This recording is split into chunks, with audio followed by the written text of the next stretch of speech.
आइए आज मैं सूरदास जी के विनय नामक जो आपके हिंदी काव्य खंड में कक्षा 11 में संकलित ये लेसन है, इसके बारे में व्याख्या करते हैं। इसको पढ़ते हैं। विनय का मतलब होता है प्रार्थना। सूरदास जी ने यहाँ पर ईश्वर से प्रार्थना के बारे में वर्णन किया है, जिसमें एक पक्षी है जो बहुत ही मुसीबत में पड़ जाता है और ईश्वर की प्रार्थना करता है तो उस मुसीबत से उसकी जान बच जाती है। यहाँ इसी बात की व्याख्या सूरदास जी ने की है और भगवान भक्ति को ही जीवन के लक्ष्य के रूप में स्वीकार किया गया है, इस पर जोर दिया है। अर्थात ईश्वर की भक्ति, ईश्वर की प्रार्थना करते रहना चाहिए, ऐसा सूरदास जी का इस पद से कथन है। चलिए पढ़ते हैं। अब के राखिले हु भगवान, हो अनाथ बैठव द्रुम डरिया, पारध साधे बान। अब के राखिले हु भगवान, ताके डर में भाजव चाहत, ऊपर ढुक्यव सचान। दुह भांति दुख भयव आनिया, कौन उबारय प्राण। अब के राखिले हु भगवान, सुमिरत ही यही दस्यव पारधी, कर छूट्यव संधान। सूरदास सर लगव सचानहि, जय जय कृपा निधान। आइए व्याख्या करते हैं। अब के राखिले हो भगवान, वो पक्षी प्रार्थना करता है ईश्वर से कि हे मेरे प्रभु, इस बार मुझे बचा लो, राख लो अर्थात इस जग में रख लो, अर्थात मेरे प्राणों की रक्षा कर दो।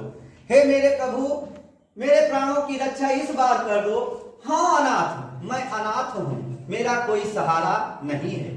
बैठे हो द्रुम डरिया, द्रुम के पेड़ की डाल पर बैठा हुआ हूं। पारधि साधे बाण, पारधि माने शिकारी, शिकारी ने बाण से निशाना साध रखा है, शिकारी ने बाण से निशाना मेरे ऊपर साध रखा है।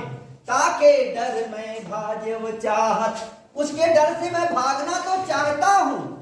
ऊपर ढुक्यव सचान, लेकिन मेरे ऊपर घात लगाकर, ढुक्यो अर्थात ढुक करके अर्थात घात लगा करके, सचान माने बाज, बाज बैठा हुआ है।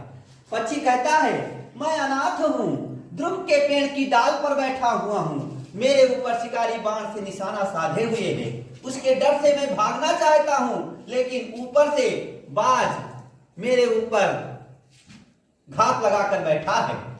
दुहु भांति दुख भयो आनिया, दोनों तरह से मेरे लिए दुख ही है, अर्थात दोनों ही तरह मैं मारा ही जाऊंगा। अगर मैं उड़ता हूं तो मुझे बाज झपट लेगा, अगर मैं बैठा रहता हूं तो मुझे शिकारी मार देगा।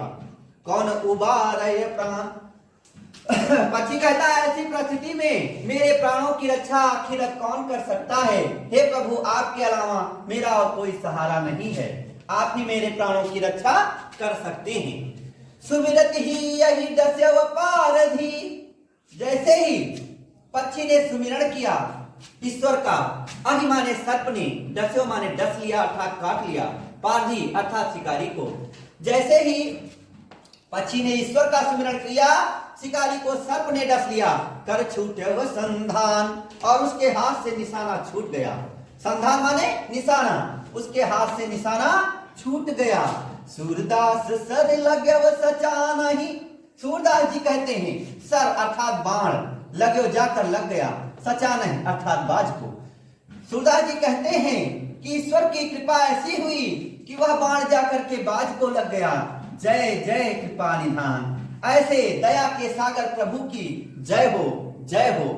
तो बच्चों, अगर पसंद आया हो ये पद जो मैंने पढ़ाया विनय नामक, तो मेरे चैनल को लाइक कीजिए, सब्सक्राइब कीजिए और शेयर कीजिए। Thank you.